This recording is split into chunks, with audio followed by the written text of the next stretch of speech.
नमस्कार दोस्तों, जय हिंद, जय भारत, वंदे मातरम। मैं मुकेश शर्मा आप सभी का कुचामन डिफेंस एकेडमी के इस डिजिटल प्लेटफॉर्म पर बहुत बहुत हार्दिक स्वागत करता हूं, अभिनंदन करता हूं। और लगातार जो अपने पढ़ाई की है कड़ी चल रही है, उसमें आज फिर आपके सामने है वाक्यांश के लिए एक शब्द। आज हम फिर से वाक्यांश के लिए एक शब्द पढ़ने वाले हैं दोस्तों। तो देखिए, एक बड़ा वाक्य होगा और हमें क्या करना है, उसके लिए एक शब्द को देखना है कि कौन सा शब्द उसके लिए सही रहेगा। वाक्य पूरा होगा या वाक्यांश होगा, उसके लिए एक शब्द देखना है। चलो चलते हैं अपने टॉपिक की ओर। पहले तो देखो, उम्र थका नहीं सकती, उम्र थका नहीं सकती, ठोकरें गिरा नहीं सकती। अगर जिद हो मेरे दोस्त जीतने की, तो हार भी हरा नहीं सकती, हार भी हरा नहीं सकती। तो चलो दोस्तों, चलते हैं थोड़ा सा और आगे की ओर, थोड़ा सा आगे बढ़ते हैं। तो देखिए, दूसरों के उपकार को न मानने वाला, जो दूसरों के उपकार को नहीं मानता है, उसे कहते हैं कृतज्ञ। क्या कहते हैं? कृतज्ञ। और जो उपकार को मानता है वो क्या कहलाता है भाई?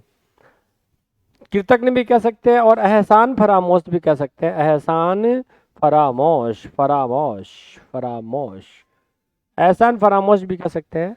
और जो उपकार को मानता हो, इस न की जगह अगर न नहीं आए तो फिर क्या होगा? तब कहलाएगा कृतज्ञ। कृत को ज्ञ, कृत को मानने वाला कृतज्ञ कहलाता है, नहीं मानने वाला कृतज्ञ नहीं कहलाता है।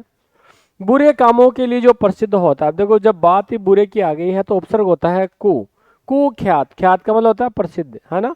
अच्छे कामों के लिए प्रसिद्ध हो, अगर बात हो अच्छे कामों की, अगर अच्छे काम हो तो क्या हो जाता है? विख्यात होता है। विख्यात या फिर सुविख्यात भी हो सकता है। लेकिन बुरे कामों के लिए अगर कोई प्रसिद्ध है तो वो कुख्यात कहलाता है भाई। जो कड़वा बोलता है वो होता है कटुभाषी। जो कड़वा बोलता है उसे क्या कहते हैं? उसे कटुभाषी बोलते हैं भाई। कड़वा बोलने वाला क्या हो गया? कटुभाषी हो गया है। जहाँ कलपुर्जे बनाए जाते हो, देखो कलपुर्जे होता है, ये कलपुर्जे मशीनों के औजार वगैरह, तो कलपुर्जे बनाए जाते हैं, वह क्या कहलाता है? वह कहलाता है कारखाना। कारखाने में जो है मशीनों के पुर्जे बनाए जाते हैं, कलपुर्जे बनाए जाते हैं। कल का मतलब मशीन है, मशीन से अगर कोई पुर्जे बने तो कलपुर्जे कहलाता है। जो अंदर से खाली हो वो खोखला होता है। जो अंदर से खाली हो क्या कहलाता है? खोखला कहलाता है। जिसके हाथ में चक्र हो, तो हाथ को मेरे दोस्तों पानी भी कहते हैं। और चक्र है जिसके पानी में, वो चक्र पानी कहलाता है। चक्र जिसके पानी में है, मतलब चक्र जिसके हाथ में है, वो चक्र पानी कहलाता है दोस्तों। चलो अगला देखिए, जो किसी को न सुहाता हो। कोई है जो किसी को भी सुहाता ही नहीं है, मतलब खटकना, कि वह उसकी आंखों में खटकता है। खटकता मतलब सुहाता नहीं है, ठीक है। गड़ना, आंखों में गड़ना या खटकना। सामान खरीदने वाला, खरीदने वाला जो है ग्राहक होता है, खरीदार होता है। क्रेता भी कहते हैं इसको, क्रेता। तो खरीदने वाले को क्रेता कहते हैं, बेचने वाले को विक्रेता कहते हैं। तो ग्राहक, खरीदार, क्रेता कौन होता है? सामान खरीदने वाला होता है। गणित के बारे में जानने वाला गणितज्ञ। गणित के बारे में गणितज्ञ, राजनीति के बारे में राजनीतिज्ञ, है ना। कूटनीति के बारे में कूटनीतिज्ञ। ज्ञ का मतलब क्या होता है? इस ज्ञ का मतलब होता है भाई जानने वाला। ये ध्यान रखना है। जो गणना के योग्य हो, जब बात योग्य की आ जाए तो यह प्रत्यय आता है दोस्तों। गण्य मतलब गणना योग्य या गणनीय, गिनने योग्य। तो गणनीय भी कहते हैं और गण्य भी कह सकते हैं।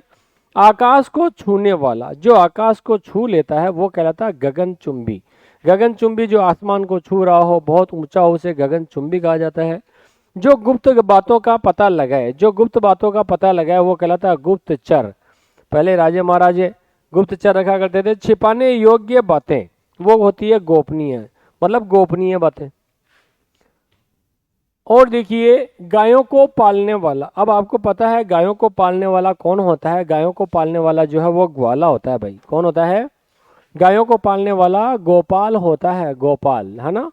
तो गायों को पालने वाला गोपाल हो गया है। गायों को चराने वाला, चराता है तो ग्वाला है, और पालन करता है पालने वाला तो गोपाल है। पाल आ गया ना, गो मतलब गायों को, पाल मतलब पालने वाला, और चराने वाला होता है ग्वाला, ठीक है। गाँव में रहने वाला, देखो गाँव में रहने वाला हो तो ग्रामीण कहलाता है भाई, ठीक है। और नगर में अगर कोई रहने वाला है तो उसे नागरिक कहते हैं। तो ग्रामीण और नागरिक का अंतर आपको स्पष्ट समझ में आ गया होगा। बीमार का इलाज करने वाला चिकित्सक होता है, अंग्रेजी में डॉक्टर कहते ही हैं। जो चित्र बनाता हो वह चित्रकार कहलाता है। भाई क्या कहलाता है? चित्रकार कहलाता है। चक्र के आकार में सेना की रचना करना, मतलब जैसा चक्र होता है उस स्टाइल के अंदर सेना की रचना करते हैं, वो कहलाता है चक्रव्यूह है। चक्रव्यूह है, चक्र वाली रचना, चक्रीय रचना जो है चक्रव्यूह कहलाता है। और देखो क्या बताया है भाई, छात्रों के उपयोग में, है ना, छात्रों के उपयोग में आने वाला सामान, जो सामान छात्रों के उपयोग में आता है वो छात्रोपयोगी होता है। छात्र प्लस उपयोगी संधि विच्छेद देखिए आप इसका, छात्र प्लस उपयोगी, छात्र प्लस उपयोगी होता है छात्रोपयोगी। ये अ है, ये उ है, दोनों मिलते हैं तो ओ होता है, गुण संधि हो गई है, इसीलिए यहाँ पर ओ हो गया भाई। क्या हो गया है? ओ।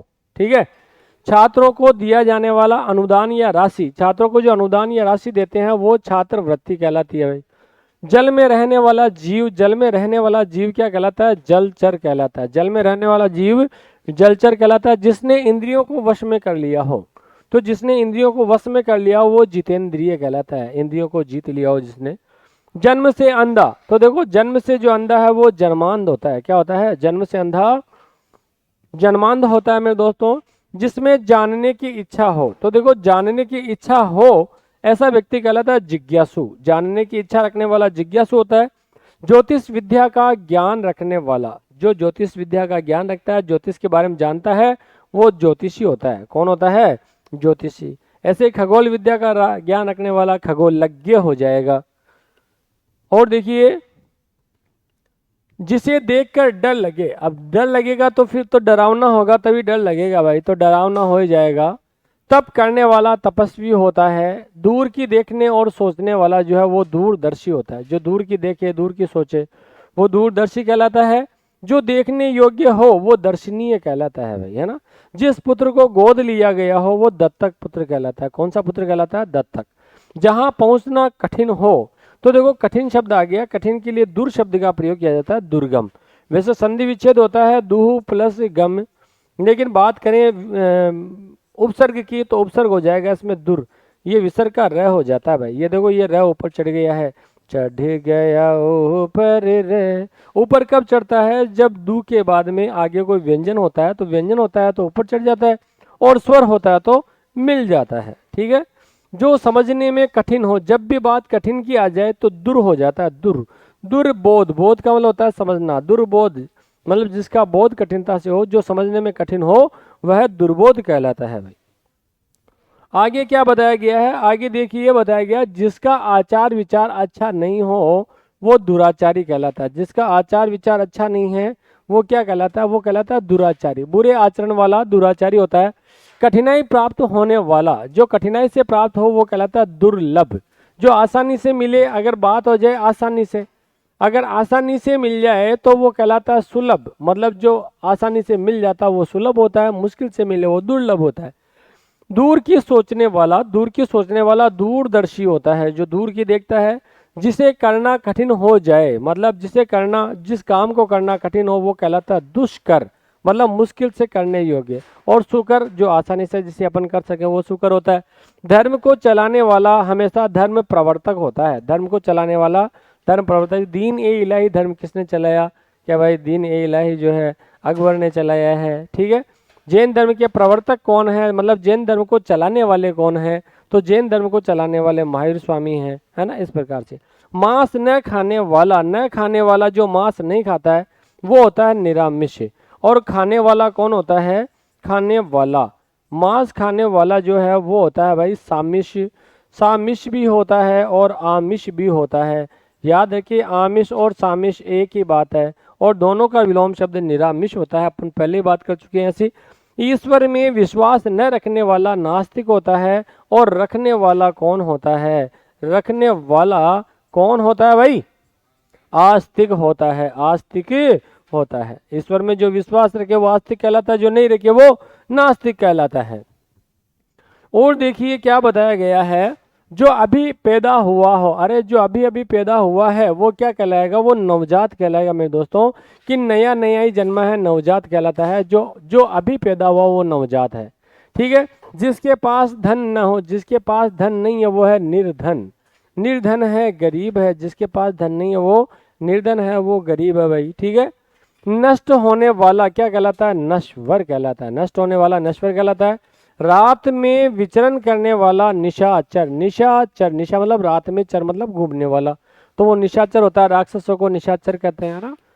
और नष्ट होने वाला, क्षण भर में नष्ट होने वाला क्षण भंगुर कहलाता है। जिसमें ममता नहीं है, तो मम और नहीं है मतलब निर्मम हो जाएगा। निर्मम ममता रहित होता है। जो भयभीत न हो, जो डरे नहीं, वो निर्भीक या निडर होता है। निडर, अगर डरने की बात आए तो निडर करेंगे और भय की बात आए तो निर्भीक कर देंगे।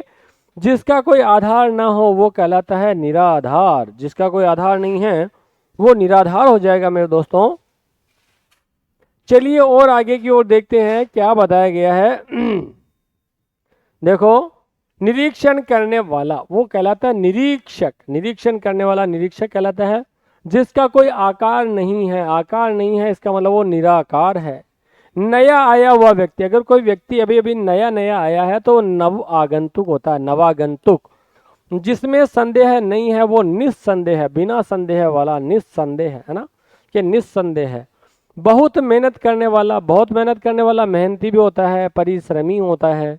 जो आंखों के सामने होता है वो प्रत्यक्ष कहलाता है, और जो सामने नहीं होता है वो परोक्ष कहलाता है। प्रत्यक्ष का विलोम शब्द परोक्ष होता है। प्रति प्लस अक्षी, प्रति प्लस अक्षी, अक्षी का मतलब होता है आंख। अक्षी का मतलब क्या होता है, आंख।